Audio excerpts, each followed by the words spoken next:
What's going on, guys? So today we're going to be taking a look at the RG43H Pro handheld console by AISLPC. And the company was kind enough to send me a review unit, and they reached out via email, so I figured, okay, why not? Let's see what this is all about. And the thing that really intrigued me, believe it or not, was actually the design and the form factor. I don't have a 4:3 aspect ratio handheld yet, and the D-pad is what really intrigued me, and the colors. So this is going to be an unboxing, kind of an overview, a showcase. We might get into a little bit of gameplay, but this is running a 4:3 IPS display, 1024 by 768.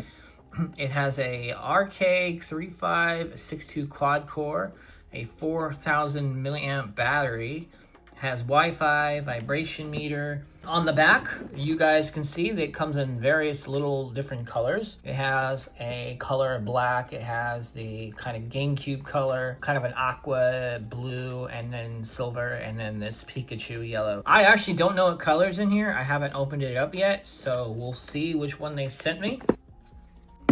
Well, right off the bat, we know what color we got. We have the Pikachu looking color. Here's the manual, the RG43H Pro. So it pretty much tells you the specs here, 2.4 gigahertz. Pretty much play God of War twice as much on PSP, DS or DC, Dreamcast, Neo Geo, PS1. Pretty much it has everything that the other consoles kind of come with, or what they'll advertise. All of the emulations, external game, multiple languages, and the ports and buttons right there. They are kind enough to give you a screen protector along with, you know, that kind of stuff. The unit itself, when holding it, it's actually surprisingly very comfortable. Remember the 90s where you had those old Happy Meal like game consoles from McDonald's? And like it would have like a little game, like a Sonic game. This is what this kind of reminds me of. The D-pad, it's really weird, but it works. Like, it's not bad. The analog sticks are actually pretty good. They're probably in between the analog sticks that I have for the AY and Thor and the analog sticks for the RG34SP. So that's kind of what they feel like. The buttons, they're not super clicky, but they're not like completely mushy either. I don't know how people determine that. And then you have the, shoulder buttons right here. These ones, these got a click to it. I think so far out of all of the buttons, out of all of them, I don't know if I really like the L1 and R1 buttons. They kind of feel a little stiff. But then I think this is the power button right here, so I'm going to power it on.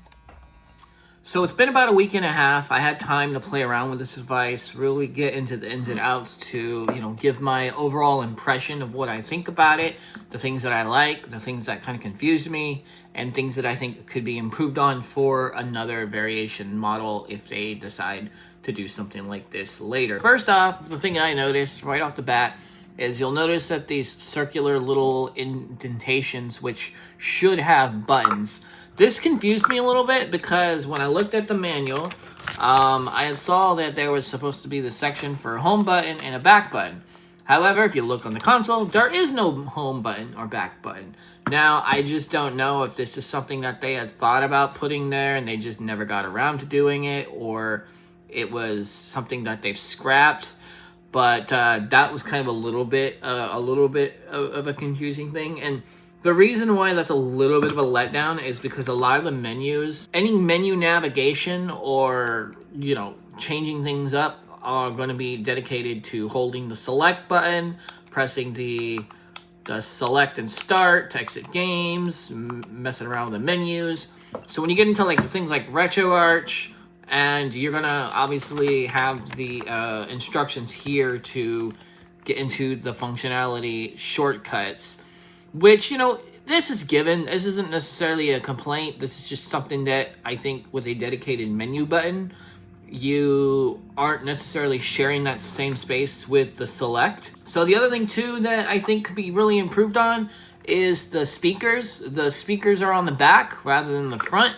I understand why they didn't put them on the front, because if you're going to keep this handheld as small as you can and it was going to be a horizontal design, then, you know, it kind of makes sense. But I think if they just made it a tad bit bigger and added the speakers on the front, the sound quality would be tremendously improved. Now, that doesn't stop you from using a headphone jack, but I don't typically use a headphone jack for a lot of these consoles. However, I will say this, I do appreciate it, because you do know that most smartphones and stuff like that these days don't have headphone jacks. So it's always better to have the option rather than, you know, be forced not to do it. Now, when it comes to functions and features, this thing has two modes. It has the Emulation Station, which is the front end, which you guys are seeing here, where it's just an easy setup to play and access your games right off the bat. This is pretty much like, I don't want to say a lockdown version, but it's really just to get into it. So if you have a kid and you want to just give it to him, he will be able to just play his games and get right into it without breaking anything. Now, what you'll notice here is if you go down to Emulation Station and you hit to shut down system, or you hit the power button right here and you decide to hold it, you'll get into something called RGBox. And what RGBox is more or less the advanced backend OS. This is running a custom version of Linux, so you have, you know, this sort of operating system. And this is where you're going to go through all of the settings to mess with the system info, the auto lock, the backlight, language, you know, all of your settings that you typically will, you know, change for a system like this. Now, one thing great about this too is this is actually where you can go and get more games if you so choose to. Even though the website will advertise 22,000 games, it comes preloaded with 5,000. But if you really want to go and explore, you have many other titles to explore. But for the sake of this video, I'm not going to be exploring any of these titles, but just say there's more than what meets the eye here. So, to get back into the Emulation Station, you're going to hold the power button one more time, and you'll see the option to switch.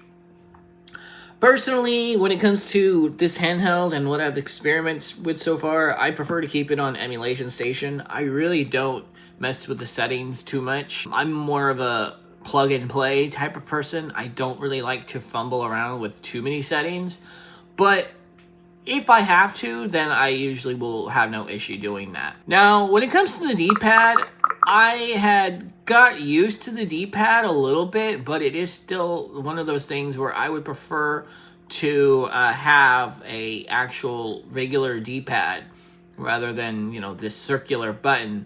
But where this circular button really comes in handy is mostly for fighting games, as, you know, you have a little bit more, you know, I guess, extra directions you can go in. But for traditional platforming games, I'm not a huge fan of this D-pad. I thought I would be when I got it. I thought that, man, this D-pad looks unique. But, you know, it works. It's going to take a little bit of getting used to. Now, when it comes to these type of buttons right here, I'm still not a huge fan of the R1 and L1 buttons, but everything else about this handheld in terms of ergonomics, it feels right at home. I don't necessarily feel like, you know, my hands are cramping up, and it feels good in the hands. So now we're just going to get into some games, and then at the end I'm going to give you my closing statements and whether or not I recommend this handheld.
It's time for my closing thoughts on the RG43H Pro Retro Handheld Game Console by AISLPC.